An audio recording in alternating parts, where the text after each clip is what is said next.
আসসালামু আলাইকুম এভরিওয়ান। আজকে আমরা আছি লালমনিরহাট রেলওয়ে স্টেশনে।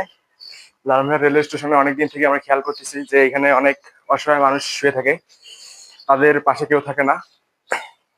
তাদেরকে আজকে দেখার একটু ট্রাই করব। আপনারা সবাই তাদের পাশে থাকবেন। যত বৃষ্টি শীত তাদের উপর দিয়ে যায়, তারা সবসময় শুয়ে থাকে এইভাবে। আরো অনেকজন আছে, তারা হয়তো এখন নাই, কিন্তু তাদের দেখার মতো কেউ নাই। তাদের ড্রেস আপ থেকে শুরু করে যত কাপড় চোপড় দেখেন আপনারা দেখতেই পাচ্ছেন। আপনাদের কাছে অনুগ্রহ করে যদি কোনো সাহায্য দিতে চান তাহলে লালমনিরহাট রেলওয়ে স্টেশনের এখানে এসে ব্রিজ থেকে নিচে নেমেই আপনারা এদেরকে পাবেন। এদেরকে সহায়তার হাত বাড়িয়ে তাদেরকে সহায়তা করবেন।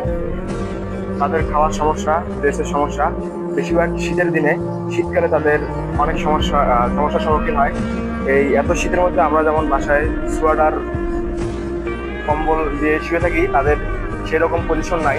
তারা শুধু হালকা কাপড়ের উপর শুয়ে থাকে, তাদের অনেক ঠান্ডা লাগে।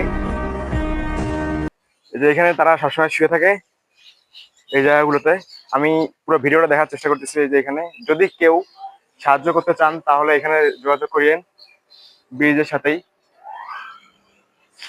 তাদেরকে দেখার মতন কেউ নেই। যদি আপনারা পান তাদেরকে সাহায্য করবেন, ইনশাল্লাহ তাদের পাশে আমরা থাকার চেষ্টা করব।